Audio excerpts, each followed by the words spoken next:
चले। क्यों? बिल्कुल जी, मैं इस वक़्त सफारी पार्क के करीब जो एक इलाकई मंडी लगाई गई, मवेशी मंडी लगाई गई, यहाँ पे मौजूद हूँ। मैं आपको बताऊँ कि यहाँ पे ज़िला पंजाब भावलपुर और दीगर जो इलाके हैं मतलब शर्किया या जो भी है वहाँ से जो लोग हैं वो आए हुए हैं, व्यापारी हज़रात और अपने मवेशियों को यहाँ पे लाके जो है खूबसूरत जानवर हैं, यकीनन हमने देखा है कि माशाल्लाह बड़े खूबसूरत जानवर हैं। वो यहाँ पे लेकर आए हैं। लेकिन यहाँ पे जो हमारी ग्राहकों से बात हुई तो उनका यही कहना है कि हमारी रेंज में नहीं आ रहा। किसी से पूछते हैं तो कह रहे हैं जी हम 1.5 लाख का तकरीबन रेंज है हमारी। तो जानवर जो है वो तकरीबन 2 से ढाई लाख का होता है। इसी तरीके से अगर कोई 2 ढाई ला रहा है तो वो रेंज उसकी होती है तकरीबन 4 से 5। तो अभी तकरीबन कुछ हमने मुख्तलिफ जगहों पे जो देखा है तो तकरीबन जो 5-6 ग्राहक तो हमें जो है ना इस वक़्त वापस जाते हुए नज़र आ रहे हैं।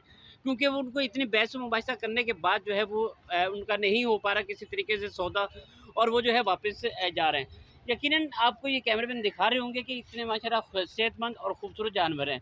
अच्छा, व्यापारी हज़रात जो भी हैं उनसे हमारी बात हुई तो उनका ये कहना है कि देखो एक तो जो पंजाब से लेकर आना है उसका एक्सपेंसेस है।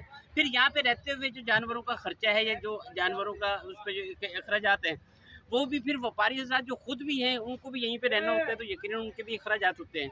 तो उनका ये कहना है कि हमारे जो अखराजात हैं वो भी अगर हमें पूरे किसी तरीके से होते हैं तो हम फिर भी जानवर जो है वो बेचने को तैयार हैं। मौजूदा जो बढ़ती हुई महंगाई है इससे यकीनन जो आम आदमी है वो बहुत ज़्यादा परेशान है। तो ज़्यादातर खरीदारों और बल्कि मवेशी जो बेचने वाले हज़रात हैं उन्होंने भी बाकायदा हुकूमत से रिक्वेस्ट की कि खुदारा ये महंगाई जो इतनी बढ़ती हुई महंगाई है इस पे काबू पाया जा सके ताकि ईद उल अज़हा की जो एक फ़रीज़ा है वो हर आदमी अदा कर सके और इस रेंज में हो कि जानवर खरीद के जो है वो कुर्बानी अपनी अदा कर सके। जी। यकीनन बिल्कुल इसी तरीके से अभी हम किसी दूसरे इलाके मंडी में पहुँचेंगे तो आपको वहाँ की सूरत हाल बताएँगे। जी।